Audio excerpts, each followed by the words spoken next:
ये जगह है लाल बहादुर शास्त्री अस्पताल सुपेला और कलेक्टर साहब अचानक पहुंचे और पूछताछ किए हैं तो हालत सबकी गड़बड़ाई हुई है। खराब होते जाता है तो बाद में जब होता है सीएमओ से टेंडर होता है तो लेके जाते हैं। सरकारी कर्मचारी कैसा काम करते हैं ये मुझे ज़्यादा बताने की ज़रूरत नहीं है, ये आप लोग बखूबी जानते हैं, क्योंकि हम वहाँ पर कैमरा लेके चले जाते और कोई अव्यवस्थित चीज़ों को या कोई अव्यवस्था जिसे हम कैद करके खबर बनाते तो हम पर ये आरोप लगता कि मैं जानता हूँ कि तुम किस वजह से ये वीडियो बना रहे हो। 3 दिन से लोग हैं, 3 बदलते हैं, रोज बदलते हैं, 3 दिन से एक बार भी नहीं बदलता है। अभी आज नहीं पूछते तो अपने का क्या है, उन्हें कभी भी नहीं बदलता है। तो राउंड वगैरह लोग आते हैं, कम से कम ये सब चीज़ें तो देखते हैं। अब सोचिए, मरीज अस्पताल आता है अपनी बीमारी को ठीक करवाने के लिए और वहाँ आने के बाद 3 दिन रुक के गंदे चादर के साथ वापस जाता है और 4 लोग को बीमार करके और उनको अस्पताल लेके आएगा। इस तरह से बीमारियां बढ़ती रहेंगी। फिजियोथेरेपिस्ट भी नदारद थे उस जगह से, मतलब पहले शिशु से स्टार्ट हुआ, फिर फिजियोथेरेपिस्ट भी वहाँ पर नहीं थे। हाँ गए थे भाई, क्यों बहाने मार रहे हो? आप अपना जाइए, ओपीडी देखिए। सारी चीज़ें तस्वीरों के माध्यम से दिखाऊंगा, कहीं ये नहीं है कि मैं अपने मुंह से कुछ ऐसे ही बोल दे रहा हूँ, ठीक है? जिसे बुरा लगे उसे लगे, मुझे फ़र्क नहीं पड़ता। निरीक्षण के दौरान जो विभिन्न यहाँ की व्यवस्थाएं हैं उसके अवलोकन के दौरान जो कमियां पाई गई उसको दूर करने का निर्देश दिया गया। जेब की चेकिंग सभी की कर पाना कई बार संभव नहीं होता, लेकिन गुटखा कौन खाए हुए ये तो दिख जाता है, तो ऐसे लोगों को चिन्हांकित करके उन पर जुर्माना लगाएंगे। और सारी चीज़ें, जितनी चीज़ें पूछी जा रही थी वहाँ पर जिम्मेदारों से, सब बोल रहे थे आज हो जाएगा, आज हो जाएगा। मेरे हाथ में ये कागज़ देख रहे हैं आप, ये कोई राशन की लिस्ट नहीं है, बल्कि कल कलेक्टर साहब, दुर्ग ज़िले के कलेक्टर साहब राशन पानी लेकर के लाल बहादुर शास्त्री अस्पताल सुपेला में चढ़ गए थे और अपने साथ वो सीएमएचओ को भी साथ में ले गए थे, वहाँ की व्यवस्थाओं को वो कितनी दुरुस्त हैं ये देखने के लिए। अब सरकारी विभाग या सरकारी कर्मचारी कैसा काम करते हैं ये मुझे ज़्यादा बताने की ज़रूरत नहीं है, या आप लोग बखूबी जानते हैं। अगर वो सुचारू रूप से काम करते तो शायद सरकार किसी जगह पर कोसी नहीं जाती। पर खैर, जो कुछ हुआ उस पर बात करते हैं, क्योंकि ऐसे बात करेंगे तो काफ़ी सारी चीज़ें हैं। नमस्कार, मैं सीमांत हूँ, केपी न्यूज़ देखना शुरू कर चुके हैं और कैमरे के पीछे आज भी सचिन भाऊ हैं और शनिवार की वो शाम भी सचिन भाऊ वहाँ पर मौजूद थे जब दुर्ग जिले के कलेक्टर अभिजीत सिंह वहाँ पर पहुँचते हैं और वहाँ पर निरीक्षण करते हैं। अब सरकारी अस्पताल का निरीक्षण अचानक से कलेक्टर साहब करने लगे तो वहाँ के जो अधीक्षक हैं, जो जिम्मेदार हैं, वहाँ के जो लोग हैं, सकुचा जाएंगे, संकोच में पड़ जाएंगे, अरे मतलब साहब कैसे आ गए। बिल्कुल वैसा ही हुआ। अंदर घुसते ही तमाम जगह, तमाम कमरे, तमाम वार्ड में जिला कलेक्ट्रेट महोदय वहाँ पर पहुँचते हैं। एक एक बारीकियों से, जिस जगह पर उन्हें नहीं ले जाया जा रहा था उस जगह पर भी वो जा कर के देख रहे थे कि भाई यहाँ पर क्या व्यवस्था है। जो व्यवस्थाएं आई वो सब मैं बाद में दिखाऊंगा, पहले एक छोटा सा वीडियो आपको दिखाता हूँ। ये अमूमन हर अस्पताल की समस्या होगी। ये समस्या सिर्फ अस्पताल में काम करने वाले लोगों की तरफ से कुछ काम न करने की वजह से नहीं है, बल्कि उन लोगों को भी समझ में आना चाहिए जो अस्पताल में जाते हैं इलाज कराने के लिए। ये वीडियो देखिए। ये देखिए, स्वास्थ्य स्वच्छता एवं पोषण दिवस है, बोर्ड लगा है स्वच्छता का। और ये देखिए, ये जगह है लाल बहादुर शास्त्री अस्पताल सुपेला और कलेक्टर साहब अचानक पहुंचे और पूछताछ किए हैं तो हालत सबकी गड़बड़ाई हुई है। कहीं कहीं चौकस व्यवस्था नहीं, सिर्फ बड़ी बड़ी बातें हैं। समझाना पड़ता नहीं है, जो खराब होते जाता है यहाँ तो बाद में जब होता है सीएमओ से टेंडर होता है तो लेके जाते हैं। कहाँ गए थे सीएमओ साहब? जी, ये इसका कबाड़ यहाँ पड़ा हुआ है।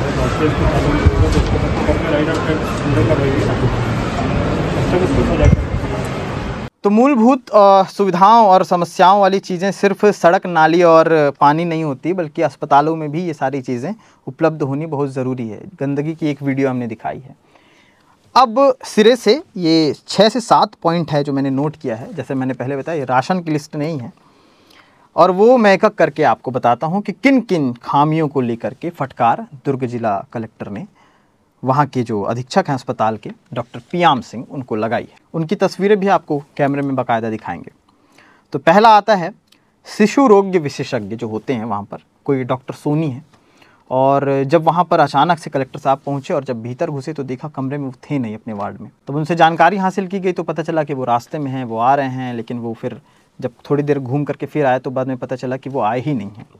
ये सारी चीज़ें हुई तो शिशु रोग विशेषज्ञ भी नदारद पाए गए वहाँ से। उनको भी फटकार मिली, सुनने को मिली कि आपके वार्ड में आप हैं नहीं, आप इधर उधर हैं।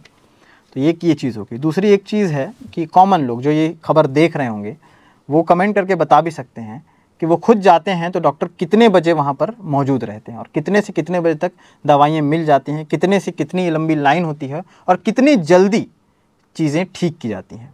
ये कमेंट करके बताएंगे।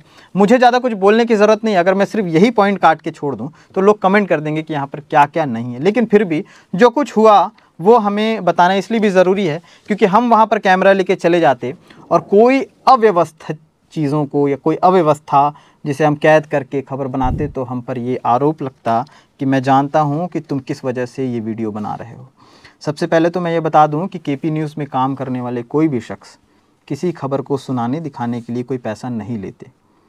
और अगर किसी को ये लगता है कि वो किसी के द्वारा पैसा लेकर के हम वहाँ गए हैं या कोई हमको पैसा दे देगा और हम खबर नहीं चलाएंगे तो वो अपने दिमाग से ये ख्याल निकाल दे। अब आते हैं पॉइंट पे। एक पॉइंट मैंने बताया शिशु रोग, दूसरा है फिजियोथेरेपिस्ट भी नदारद थे उस जगह से। मतलब पहले शिशु से स्टार्ट हुआ, फिर फिजियोथेरेपिस्ट भी वहाँ पर नहीं थे। वहाँ पर ये पता चला कि कोई मैडम है और वो डॉक्टर आती हैं और उसके बाद फिर बहुत जल्दी चले जाती हैं। कई बार उन्हें नोटिस भी जारी हुआ है, रायपुर में रहती हैं, आना जाना करती हैं, लेकिन शाम तक वो नहीं रुकती हैं। वो तो जांच का विषय है, जांच बताएगा कि उन्हें रखा जाएगा या नहीं रखा जाएगा। हमारे सामने जो कुछ हुआ भाई साहब हम वही बता रहे हैं, इसलिए हमें कल को ये आरोप ना लगाए कोई कि आप कुछ भी दिखा रहे हैं, क्योंकि हमारे पास सबूत के साथ वीडियो है। अब आते हैं तीसरी चीज़ पर। बेड पर गंदी चादर 3 दिन से बदली नहीं गई थी, ऐसा मैं नहीं कह रहा, ऐसा वहाँ पर जो वीडियो चला, ऐसा वहाँ पर जो मरीज़ थे वो कह रहे थे कि 3 दिन से चादर वैसी की वैसी है, मरीज उस पर पड़ा हुआ है, चादर बदली नहीं गई है। अस्पतालों में इतने लोग होते हैं काम करने वाले, आखिर कोई ना कोई तो जिम्मेदारी उठा ही सकता है और जिम्मेदारी के लिए हर एक व्यक्ति वहाँ पर रखा जाता है। खैर 3 दिन से चादर नहीं बदली गई। अब सोचिए, मरीज अस्पताल आता है अपनी बीमारी को ठीक करवाने के लिए और वहाँ आने के बाद 3 दिन रुक के गंदे चादर के साथ वापस जाता है और 4 लोग को बीमार करके और उनको अस्पताल लेके आएगा। इस तरह से बीमारियाँ बढ़ती रहेंगी, अस्पताल चलते रहेंगे। पान गुटखा के दाग को देखकर नाराज़गी जताई गई है। पहले जो मैंने वीडियो दिखाया उसको फिर से दिखा देता हूँ, वीडियो तो हमारे पास है ही, हम दिखा सकते हैं, हमारा चैनल है, सच्चाई तो हमारा दिखाना काम है। तो गुटखा खा करके थूके थे और कहाँ थूके थे? उस बोर्ड के पास जहाँ पर स्वच्छता का बोर्ड लगा है, जहाँ पर लिख दो कि यहाँ पर पेशाब करना मना है, लोग वहीं पेशाब करेंगे। ये पता नहीं कैसी मानसिकता, लेकिन है तो है। तो वो भी तस्वीर मैं आपको दिखा रहा हूँ, सारी चीज़ें तस्वीरों के माध्यम से दिखाऊंगा। कहीं ये नहीं है कि मैं अपने मुंह से कुछ ऐसे ही बोल दे रहा हूँ, ठीक है? जिसे बुरा लगे उसे लगे, मुझे फ़र्क नहीं पड़ता। तो गुटखा खा करके थूका गया था। और अगर मैं ये कहूँ कि ये सिर्फ लाल बहादुर शास्त्री की नहीं बल्कि दुर्ग जिला अस्पताल में भी ऐसी स्थिति है, मैं दिखा दूंगा, तो भी ये कोई बड़ी बात नहीं होगी। थूकने वाले जो मरीज और मरीज के परिजन आते हैं वो भी थोड़ा सा इस पर ध्यान दें कि वो जहाँ जा रहे हैं खुद का इलाज कराने, वो उसे साफ़ नहीं रखेंगे तो कौन साफ़ रखेगा? और अस्पताल में काम करने वाले अगर इसे बार बार साफ़ नहीं रखेंगे तो कौन साफ़? एक वहीं पर 2-3 लोग थे, वो कह रहे थे आज ही हम सोच रहे थे साफ़ करने के लिए। अक्सर ऐसा होता है, जिस दिन प्रिंसिपल का छापा, जिस दिन प्रिंसिपल आते थे स्कूल में, उसी दिन ऐसा लगता था अरे यार कॉपी कंप्लीट करने के लिए आज ही सोच रहा था और अचानक से आ गया। एक दिन और रुक जाते तो कॉपी कंप्लीट हो जाता और सिल लग जाता। बिल्कुल वैसा ही अस्पताल में भी चर्चा हो रहा था, हम लोग आसपास घूम रहे थे तो हम सुन पा रहे थे, ये चीज़ें हुई। OST सेंटर है जहाँ पर जो नशे की छुड़वाने के लिए जो गोलियाँ मिलती हैं वहाँ पर मिलती हैं, तो OST सेंटर है, वो संचालित होता है। अब वहाँ पर ये लोगों का ये कहना था कि जो नशे में लिप्त जो लड़के आते हैं वो वहाँ आते हैं, चूँकि नशे में होते हैं तो तोड़ फोड़ करने लगते हैं, अस्पताल को काफ़ी ज़्यादा नुकसान भी पहुँचाते हैं, तो ये गलत है। इसके लिए कलेक्टर साहब ने कहा कि जो इसे दुरुस्त किया जाए, OST सेंटर है उसे मर्चुरी के बगल में रखा जाए जहाँ पर मर्चुरी है। पान गुटखा वाले में भी उन्होंने कहा कि इसे साफ़ सुथरा रखा जाए, ये गंदगी बर्दाश्त नहीं की जाएगी। बेड के चद्दर को लेकर के भी उन्होंने कहा कि इसे हमेशा बदला जाए, क्योंकि हाइजीन जो है बहुत मेंटेन करना बहुत ज़रूरी है, खासकर अस्पतालों के लिए और ख़ासकर सरकारी अस्पतालों के लिए। वहीं पर एक महिंद्रा शोरूम है, महिंद्रा शोरूम की ज़मीन का भी कुछ विवाद वहाँ पर लग रहा था कि अस्पताल की ज़मीन है, लेकिन महिंद्रा शोरूम के कुछ लोगों ने जो है उसे कैप्चर कर लिया है, जिसके सीमांकन, जिसकी जाँच के लिए भी कलेक्टर ने आदेश दिया कि इस पर जाँच बिठाई जाएगी। संविदा कर्मचारी भी थे, उन्होंने भी कलेक्टर से मांग की कि कलेक्टर दर जो होता है उस पर जो है वेतन उन्हें मिल सके, क्योंकि वो लोग काफ़ी समय से वहाँ काम कर रहे हैं। उन्हें काम बिल्कुल चूँकि संविदा कर्मचारी हैं, लेकिन उन्हें काम ऐसे लिया जाता है जैसे नियमित जो रहते हैं उनसे लिया जाता है, वैसे लिया जाता है। और जो पैसा है जो जीवनदीप समिति से उनको मिलता है पैसा, वो बिल्कुल कम है। तो दुर्ग में जिस तरह से कलेक्टर दर पे वेतन मिल रहा है, उसी दर पे वेतन की दरख्वास्त उन्होंने कलेक्टर महोदय से की। कलेक्टर महोदय ने सारी चीज़ों को पढ़ा समझा और उसके बाद जो है बाइट दिया, मीडिया से मुखातिब हुए, बातचीत की उन्होंने। काफ़ी सारी चीज़ों पे उन्होंने बताया कि क्या चीज़ें गलत थी, क्या चीज़ें सही थी।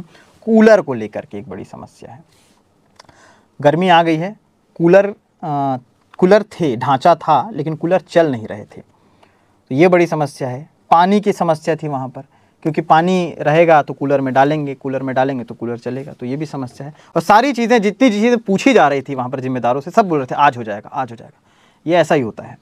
और 22 तारीख ये याद रखिएगा, 22 मार्च की ये शाम 5 बजे की ये सारी चीज़ें थी। रेबीज़ का इंजेक्शन, पिछले काफ़ी समय से मैं सुन रहा हूँ कि रेबीज़ का इंजेक्शन नहीं है, मतलब कुत्तों की बढ़ोतरी हो रही है, खैर वो तो अलग बात है, लेकिन रेबीज़ का इंजेक्शन नहीं है। कुत्ते काट रहे हैं, लोग जाते हैं, वापस लौट के आ जाते हैं। उनको कह दिया जाता है कि प्राइवेट अस्पतालों में जाइए, वहाँ पर आपको इंजेक्शन मिल जाएंगे। एक शख्स घूम रहा था रेबीज़ का इंजेक्शन लगवाने के लिए, उसे मौके पर रेबीज़ का इंजेक्शन मिला नहीं। कल अचानक से जब कलेक्टर महोदय आए थे, और उस दिन भी वो मरीज आया हुआ था, तो जब उसने मीडिया के हमारे 1-2 बंधु हैं उससे पूछा कि रेबीज़ का इंजेक्शन वहाँ पर है नहीं, तो मीडिया के जो बंधु हैं उन्होंने कहा कि जाओ कलेक्टर साहब आए, उन्हें बताओ। तो वो गया कलेक्टर साहब से, उन्होंने कहा कि रेबीज़ का इंजेक्शन नहीं। तभी वहाँ पर जो जिम्मेदार हैं अस्पताल के, उन्होंने कहा कि नहीं है इंजेक्शन, और तत्काल उन्हें इंजेक्शन लाया गया, उन्हें लगाया गया और उन्हें घर भेजा गया। वो आ करके उन्हीं मीडिया के बंधुओं से हाथ जोड़ करके उन्होंने कहा कि बहुत बहुत धन्यवाद सर, आप लोग नहीं होते तो शायद इंजेक्शन नहीं लगता। क्या इलाज के लिए आपको किसी पद में होना ज़रूरी है? तो फिर सरकारी अस्पतालों की ज़रूरत ही क्यों है? कोई ना कोई ऐसा पद लेकर के आए और किसी भी अस्पताल में जाकर के अपना इलाज करा ले। क्या बार बार दरख्वास्त ही करवाना पड़ेगा किसी जानकार लोगों से कि आप डॉक्टर को ये कहिए कि वहाँ पर हमारी सुविधाएं हो सकें, हमारी चीज़ें अच्छी हो सकें? सारी चीज़ें, बहुत सारी चीज़ें हैं, बहुत सारी खामियां हैं, बहुत आपको कॉमन लगेगा, लेकिन कॉमन जितना लग रहा है ना उतना है नहीं। क्योंकि आप और मैं भी कई दफ़ा इलाज कराता हूँ सरकारी अस्पताल में, आप भी कराते होंगे, जो लोग देख रहे हैं वो भी कराते होंगे, जो नहीं कराते होंगे उनकी बात अलग है, जो कराते हैं, जो जाते हैं वो जानते हैं। कुछ लोग तो इसलिए नहीं कराते कि गंदगियाँ बहुत रहती हैं, तो गंदगियों को साफ़ किया जाए। कंस्ट्रक्शन का काम एक तरफ चल रहा है, करोड़ों में ढांचा बना हुआ है, और उसमें बता रहे थे कि 70-80 लाख रुपए की लागत से काम बन भी गया है। कितनी कॉस्ट है इसकी? 3 करोड़ टोटल। इसमें सर रिनोवेशन है, जी पेंटिंग पूरी है सर उस बिल्डिंग का। आप ऐसा करो ना, एक बार सफाई जो अंदर वो सब है ना जी, वो सब करा करके फिर एक बार पेंटिंग वेंटिंग अच्छे से करा लेना सर, साफ सुथरा दिखने लगे हॉस्पिटल। 3 करोड़ में इसमें अभी कितना खर्चा हो गया है अभी तक? हमसे 26 लाख ही पेमेंट हुआ है उनको। 26 लाख पेमेंट, बाकी फंड। वैल्यूएशन कितने का आ गया इसका? अभी सर उसका नहीं निकाले, अभी सेकंड रनिंग के लिए जाना है। इसमें अभी जी। चलो तो अब फंड आ गया तो करो जी। धीरे धीरे चीज़ें व्यवस्थित हो रही हैं और होनी भी चाहिए। अस्पताल सुधरेंगे तो शायद चीज़ें और भी सुचारू ढंग से चलेंगी, लेकिन चलाने वाले, सुधारने वालों की नीयत होनी चाहिए। अगर नीयत नहीं होगी तो कोई भी चीज़ ढांचे में ही रह जाएगा, वो कभी इमारत में तब्दील नहीं हो पाएगा, कभी एक बेहतर अस्पताल नहीं बन पाएगा। लाल बहादुर शास्त्री की प्रतिमा लगा देने से सारी चीज़ें वैसी नहीं हो जाती जैसे कि उनके विचार थे। इसीलिए कम से कम कुछ नहीं तो उनके विचारों पर चलिए और व्यवस्थित कीजिए। सुव्यवस्थित करेंगे अस्पताल को तो बहुत सारी चीज़ें ठीक होंगी। मैंने तो काफ़ी ज़्यादा बोल दिया, और हालांकि काफ़ी ज़्यादा नहीं बोला है, लेकिन जो खबरें थी उसके माध्यम से ज़्यादा बोला है। अब मैं ना बोलूँ, उससे अच्छा है कि कलेक्टर महोदय खुद बात करें और जो CMHO हैं डॉक्टर मनोज दानी वो खुद बात करें तो ज़्यादा बेहतर होगा। इसलिए दोनों की वीडियो एक एक करके आपके सामने पेश करता हूँ, जो मीडिया से मुखातिब होते हुए उन्होंने बताया है। सुनिए। पहला सिविल हॉस्पिटल का आज निरीक्षण किया गया तो 2-3 डॉक्टर्स यहाँ पर नहीं पाए गए जब पहुँचा, तो उसके बाद फिर उनको फ़ोन किया गया, तब वो लोग आए, उनको नोटिस जारी किया जाएगा। इसके अलावा कुछ और कर्मचारी जैसे फिजियोथेरेपिस्ट यहाँ पर शिकायत मिलेगी शाम को नहीं आते, उनके खिलाफ़ कार्रवाई की जाएगी। और साफ़ सफाई की व्यवस्था थोड़ी उसमें कुछ कमियाँ पाई गई हैं, उसको दुरुस्त करने के लिए निर्देशित किया है। नए वार्ड्स बन करके तैयार हैं, बट उनका यूज़ नहीं किया जा रहा है। वैक्सीनेशन के लिए खुले शेड में कर रहे हैं, तो उनको बोला गया कि वार्ड में कर लें। OST की शिकायत मिली है कि वहाँ पर जो पेशेंट्स आते हैं वो लोग कई बार दुर्व्यवहार करते हैं, तो उनको थोड़ा सा अलग उनकी व्यवस्था बनाई जाए। तो अलग जो नए वार्ड बने हुए हैं आइसोलेशन वार्ड, वहाँ पर उनको शिफ्ट करने की कार्रवाई की जाएगी। और इसके अलावा दवाओं की उपलब्धता, कुछ दवाएं ऐसी बताई गई कि जो जिनकी ज़रूरत पड़ती रहती है लेकिन इंडेंट में नहीं जाता है, इसलिए वो सप्लाई में भी नहीं आता है। तो उनको बताया गया कि आगे से इंडेंट में उनको शामिल करें ताकि उनको भी परचेज़ करके गवर्नमेंट सप्लाई में शामिल किया जाए। सर चद्दर को लेकर भी, चद्दर और फूड को भी लेकर, हाँ, चद्दर यहाँ पर नहीं बदलने की शिकायत मिली। मरीजों से पूछा गया तो बोला कि 2 दिन 3 दिन से जो लोग भर्ती हैं उनका चादर नहीं बदला गया, तो उसके संबंध में बोला गया है कि तत्काल उनको जो है एक्शन लिया जाए और डेली चादर बदले जाएँ। फूड खाने में कुछ मरीजों की जो स्पेशल रिक्वायरमेंट, जैसे किसी को दलिया या खिचड़ी इस तरीके की डाइट बताई जाती है, तो वो यहाँ पर अभी वेंडर के द्वारा नहीं दिया जा रहा है। तो उसके लिए निर्देशित किया है कि उसको जितनी रिक्वायरमेंट जितने लोगों के लिए उस तरीके की है उसको भी अलग से बताया जाए, ताकि वो भी दे, उनको घर से लाने की आवश्यकता ना पड़े। खाने का जननी सुरक्षा योजना में इसी तरीके से पेशेंट्स आते हैं, जब वो डिस्चार्ज होने जाते हैं तब उनसे बैंक अकाउंट डिटेल मांगते हैं। तो उसमें एक संभावना रहती है कि कई बार लोग नहीं लाए रहते हैं, घर जाने के समय जब पूछा जाता है तो फिर वो छूट जाता है। अगर पहले दिन जब आ रहे हैं उसी समय उनको बता दिया जाए तो वो 2 दिन 3 दिन जब भर्ती रहते हैं उस दौरान अपना खाता ला करके दे देंगे, तो 1400 रुपये के लिए उनको बार बार आना नहीं पड़ता। सर रेबीज का इंजेक्शन अवेलेबल नहीं है, बहुत दिक्कत हो रहा है सर। नहीं, इंजेक्शन तो अवेलेबल हो गया था, इंजेक्शन अवेलेबल हो गया था। वो पेशेंट जो लौटा दिया जाता है, वापस लौटा दिया जा रहा है। सर हमने जब हमने पूछा आज यहाँ पर तो मैडम ने कहा कि नहीं है, 8 दिन से नहीं है। जब आपने भेजा तुरंत लग गया। ठीक है, इस बारे में पता करेंगे, क्योंकि वो पेशेंट ने जिसने बोला था उसको तो फिर लग गया था इंजेक्शन तुरंत। खाने का जब टेंडर हुआ था तो ये हुआ था कि यहीं बनेगा, टोटल हाइजीन मेंटेन करेगा, लेकिन वहाँ दूर बन रहा है, कोई देख नहीं रहा वहाँ हाइजीन मेंटेन हो रहा है कि नहीं हो रहा, कोई अधिकारी निरीक्षण नहीं कर रहा। तो किस तरह का क्या हेल्दी फूड मिल रहा है, ये कैसे संभव हो पाएगा? टेंडर शर्तों की जांच कराएंगे, अगर होगा तो फिर यहीं बनाने के लिए निर्देशित करेंगे। अभी एक महिंद्रा शोरूम के रिक्रूटमेंट का मामला आ रही है, आपने उसको ये बताया है, तो अभी उसका सीमांकन करवाएंगे, सीमांकन में जैसा निकलेगा फिर उसके हिसाब से कार्रवाई की जाएगी। जीवनदीप समिति के लोगों को जो कलेक्ट्रेट दर में मांग की गई है उसको क्या परीक्षण किया जाएगा। अगर सेम काम के लिए जिला अस्पताल में ज़्यादा पेमेंट मिल रहा है तो यहाँ पर भी उसकी व्यवस्था बनाई जाएगी। सर गुटखा खा के कई भी जगह थूक किया जा रहा है, काफी गंदगी, उसके लिए बोला गया है, इनको इंचार्ज को बताया है कि एक बार यहाँ पर जो गार्ड्स हैं उनके माध्यम से जांच करें, और जो कोई भी गुटखा खाकर घूमते हैं तो उन पर जुर्माना लगाने की कार्रवाई सख्ती से की जाए। होनी चाहिए अस्पताल के अंदर घुसने से पहले लोगों की जेब की चेकिंग सभी की कर पाना कई बार संभव नहीं होता, लेकिन गुटखा कौन खाए हुए ये तो दिख जाता है, तो ऐसे लोगों को चिन्हांकित करके उन पर जुर्माना लगाएंगे। आज कलेक्टर महोदय द्वारा सुपेला अस्पताल का आकस्मिक निरीक्षण किया गया, और निरीक्षण के दौरान जो विभिन्न यहाँ की व्यवस्थाएं हैं उसके अवलोकन के दौरान जो कमियाँ पाई गई उसको दूर करने का निर्देश दिया गया, और उनके मार्गदर्शन में उन कमियों को दूर किया जाएगा और इस अस्पताल की सुविधाओं को और बेहतर बनाने का प्रयास किया जाएगा। सर किन विषयों पर उन्होंने निर्देश दिया?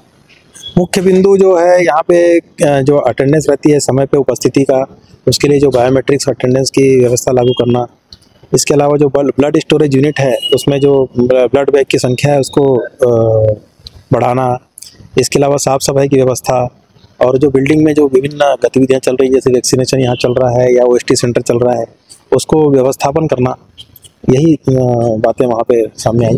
रेबीज के इंजेक्शन की उपलब्धता का क्या स्थिति है सर?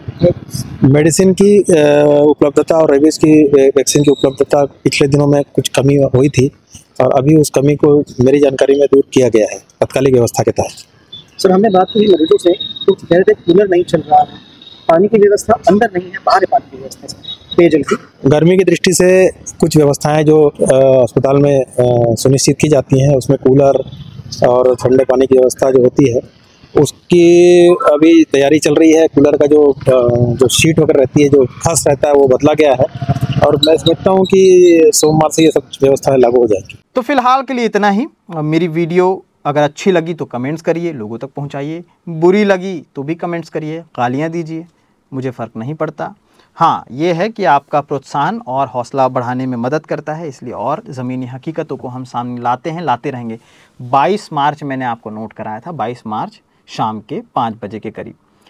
22 मार्च यानी कि 22 अप्रैल को हम फिर से उसी अस्पताल में जाएंगे और वहाँ पर देखेंगे कि कितनी चीज़ें व्यवस्थित हुई हैं। और जो देख रहे हैं नोट कर लीजिए आप लोग, 22 मार्च और 22 अप्रैल, ठीक 1 महीने बाद हम वहाँ पर पहुँचेंगे और दिखाएंगे कि 1 महीने में क्या बदला।